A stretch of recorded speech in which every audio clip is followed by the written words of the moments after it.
It's important not just to form a single view. I found very often that I've been in a situation where I thought that somebody was doing a great job, and that view wasn't shared by his or her peers, or wasn't shared by the people who worked for that person. And there may be good reasons for that, but you need to understand them, because if you're going to work off of your own judgment only, or your own data points, and promote the people who you think are doing well, if that view isn't shared beneath, then or around the sides, or by customers, then you're creating a conflict that you should have resolved before you did it. You may end up with the same decision, but you should understand what you're doing before you do it. So you need to create a complete picture if you can. So can you think of an example that you could talk me through, anonymised, of where that actually happened and you became aware that the story wasn't quite as it first appeared? Let me give you an example to see if it helps you sort of formulate it, because as you were talking there, an experience just came flooding back to me. I was part of a team that was involved in helping restructure a department after change, and we were interviewing for who should take on the supervisory roles. Yes. And there was one woman in particular who, based upon the results of the teams that she had led, was head and shoulders above everyone else, just on the bare facts.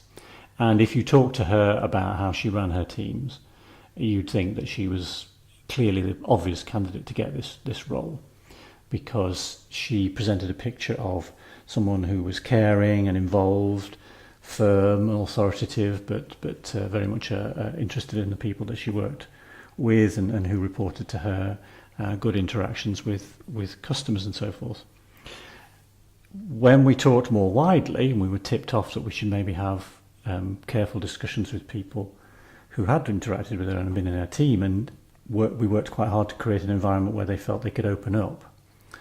It turned out she was a bully, and that's how she got her results. And she was actually very aggressive and was a bully, and that completely changed our picture. Now, it was actually quite difficult to then bring that to her attention, because all the people that she bullied said, "But don't tell her," because they feared her so much. Yes. And we tried all sorts of competency-based interviews, as they used to call them, to try and get her to give an indication that she would have that somewhat rather uncaring, aggressive style. She was also, one of her other problems was that she was quite divisive and very cliquey, so she would create little inner circles, which led to division in groups and fear and so forth. Yeah, I mean, I can think of one situation where I almost became aware of a situation by accident. I was reviewing one of the geographical businesses, and the review didn't go particularly well because the business was not achieving its short-term forecast, but also there were significant technical issues within the business, which went somewhat unanswered within the review. The review wrapped up, and the general manager in question then ensconced himself in the meeting room, and he got his team, who were all at a distance in a different time zone, on a call. So I just happened to walk in on this discussion because I think I'd left a notebook in the room or something, or maybe I just found an excuse to just walk back in. I really can't remember, but what I walked into was a shouting match, basically. And of course, that particular individual's performance in the meeting had been very calm and serene, and all right, maybe there were issues, but he was on top of them.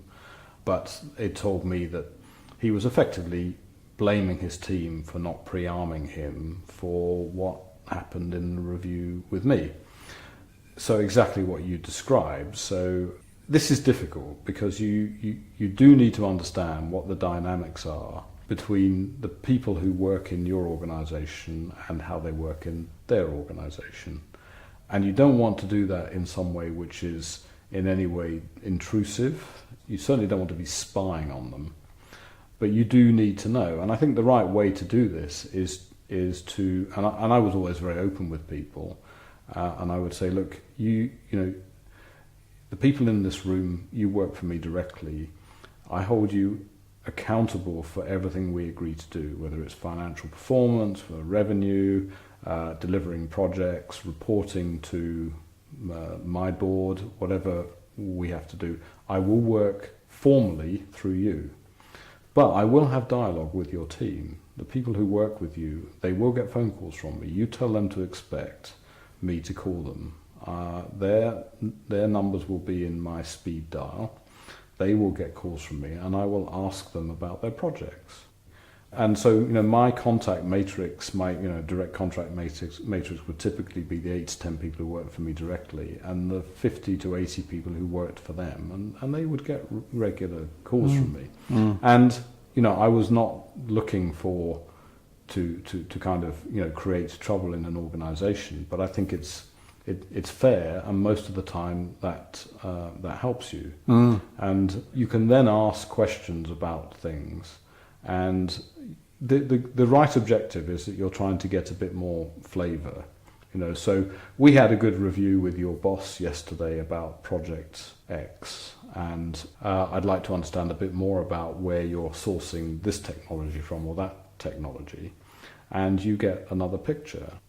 I mean, if I presented something to a board of directors, then I wouldn't expect the people who helped me to present it to be shocked by what I presented. It should be transparent. I might synthesize it, I might précis it down, I might gloss over some of the detail because I thought it wasn't necessarily pertinent to the argument, but it should be consistent. You should never have a situation where, and it's probably a good test for a leader to say, well, if I took somebody into that meeting from 2 levels down the organisation, would they be shocked by what I presented? And if they would, then you've got a transparency issue. Not really transparent up and down the organisation. Now, obviously, some things are very confidential, and you have to deal with them in a certain way. But you should be comfortable that you've got a transparent flow of communication through an organisation.